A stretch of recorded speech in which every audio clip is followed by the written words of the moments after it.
1 जिसका नाम है भाषा और व्याकरण। आइए पढ़ते हैं।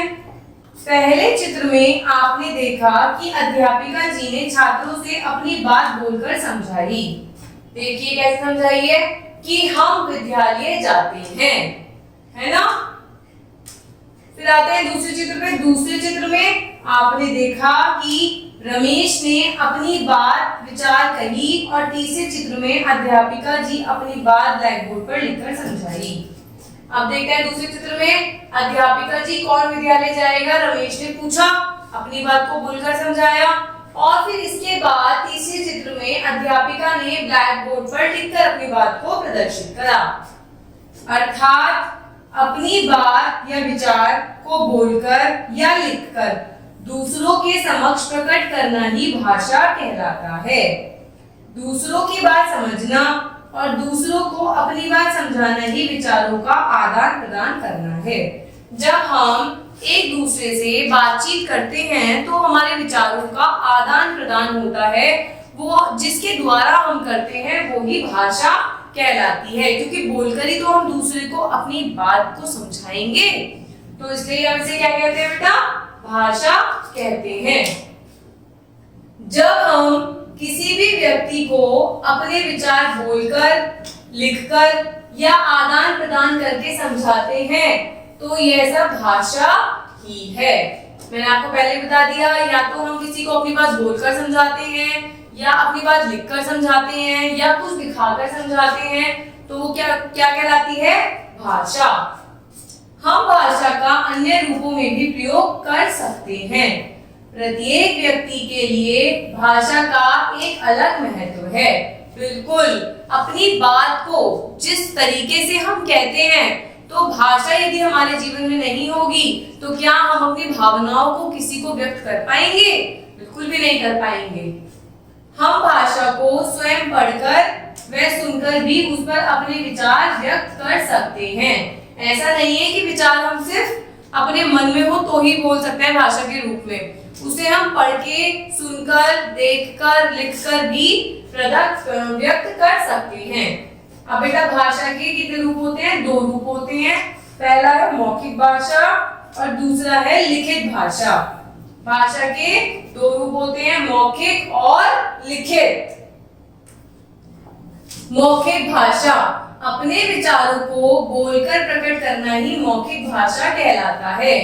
जब आप अपनी बात को बोलकर किसी को समझाते हो तो वो किस में आता है बेटा? मौखिक भाषा के अंतर्गत आता है। इसके अंतर्गत मंच पर भाषण देना, जैसे ये भाषण दे रहे हैं, टेलीफोन पर बात करना, जैसे ये बोलकर अपनी बात कर रहे हैं, और आपस में ये जो बातचीत कर रहे हैं, तो ये मौखिक भाषा के अंदर ही आता है, क्योंकि ये तीनों अपनी बात को बोलकर समझा रहे हैं। अब पढ़ते हैं बेटा लिखित भाषा। जब हम अपने विचार लिखकर प्रकट करते हैं तो भाषा का यह रूप लिखित भाषा कहलाता है। जैसे प्रश्नों का लिखकर उत्तर देना, अध्यापिका का बोर्ड पर कुछ लिखना, रास्ते में लिखी सूचनाएं आदि। जब हम कुछ भी लिखकर अब बताते हैं तो वो लिखित भाषा के अंदर आता है। जैसे अध्यापिका लिखकर ब्लैक बोर्ड पे अपनी भाषा समझा रही है, जैसे ये बच्चे लिखकर अपना प्रश्न उत्तर कर रहे हैं, तो वो लिखित रूप है, ये भाषा का एक तरीके का। मौखिक भाषा को हम सुनकर समझते हैं, लिखित भाषा को हम पढ़कर समझते हैं। ये तो बिल्कुल सही बात है। जो मौखिक भाषा होगी तो हम बोलेंगे या सुनेंगे, पर जो लिखित भाषा होगी उसे हम लिखेंगे या फिर पढ़कर समझ पाएंगे। हमारी राष्ट्रभाषा। अब आपके दिमाग में एक प्रश्न आ रहा होगा कि हमारी राष्ट्रभाषा क्या है? हमारी राष्ट्रभाषा बेटा हिंदी है।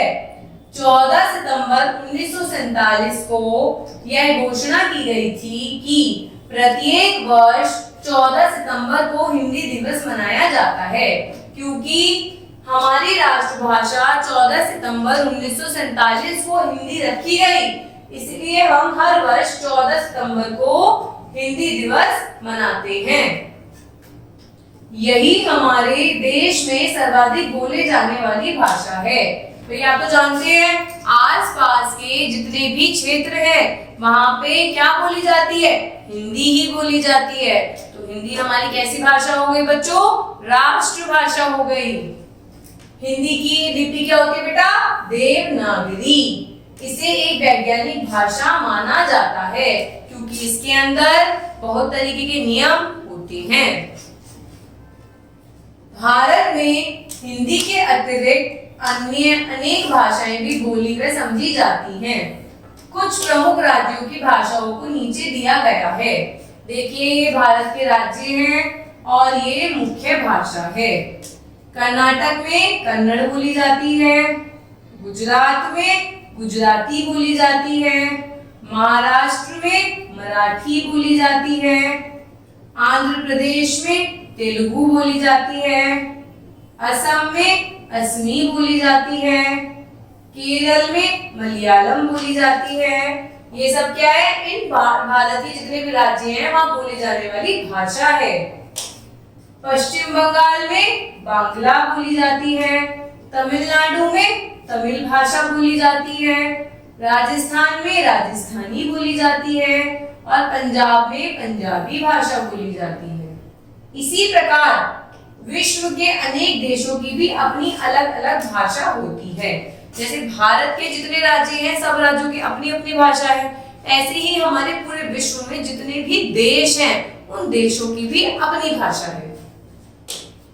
जापान में जापानी, चीन में चीनी, रूस में रूसी, इंग्लैंड में अंग्रेजी, स्पेन में स्पेनिश, फ्रांस में फ्रेंच, इटली में इटालियन। तो आप देख सकते हैं कि कितने प्रकार के देश हैं और कितने प्रकार की उनकी अलग अलग भाषाएं हैं। लिपि हमने पढ़ा था कि हमारे हिंदी भाषा की लिपि क्या है बेटा, देवनागरी है। अब आप पूछेंगे मैम देवलिपि किसे कहते हैं, तो पढ़ते हैं। भाषा को लिखने की विधि लिपि कहलाती है। जिस तरीके से हम भाषा को लिखते हैं वो लिपि के अंतर्गत आता है। जैसे हिंदी भाषा की लिपि देवनागरी है, अंग्रेजी भाषा की लिपि क्या है बेटा, रोमन है। इसी तरह पंजाबी भाषा की लिपि गुरुमुखी है, उर्दू भाषा की अरबी फारसी है। आइए पढ़ते हैं भाषा और उनकी लिपियों के नाम, ये आपको याद भी होने चाहिए। हिंदी की लिपि है देवनागरी, संस्कृत की लिपि है सेम देवनागरी, अंग्रेजी की रोमन, फ्रेंच की रोमन, रूसी की रूसी, मराठी की देवनागरी, बुल्गारियन की रूसी।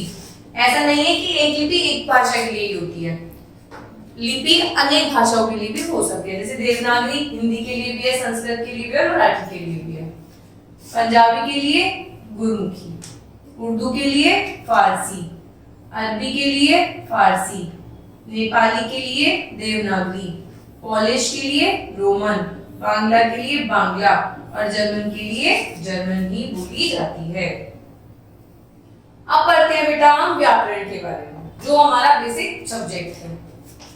हम जानते हैं कि भाषा वर्णों, शब्दों और वाक्यों से मिलकर बनती है। बिल्कुल, भाषा के अंदर हम वर्ण से मिलकर शब्द बनते हैं, शब्द से मिलकर वाक्य बनते हैं। जब वाक्य का प्रयोग करके अपने विचारों का आदान प्रदान कहते हैं तो उसे भाषा कहते हैं। इन्हें लिखने के लिए कुछ नियम होते हैं, उन नियमों को ही व्याकरण कहते हैं। व्याकरण के नियमों के अनुसार लिखी भाषा ही शुद्ध कहलाती है। ऐसे इसे एक उदाहरण द्वारा समझिए। मैंने पानी पी लिया है पी लिया, पी पानी मैंने। तो बताइए इसका कोई अर्थ है? नहीं अर्थ है ना इसका अर्थ मैंने पानी पी लिया है।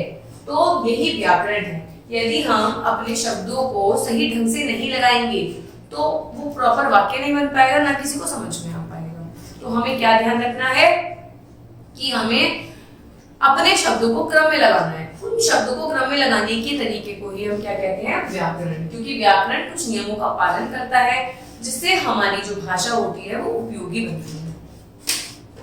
यद्यपि पहले वाक्य और दूसरे वाक्य में वही शब्द हैं, बिल्कुल, किंतु उन्हें सही नियम के अनुसार न रखने के कारण दूसरा वाक्य अशुद्ध लिखा गया।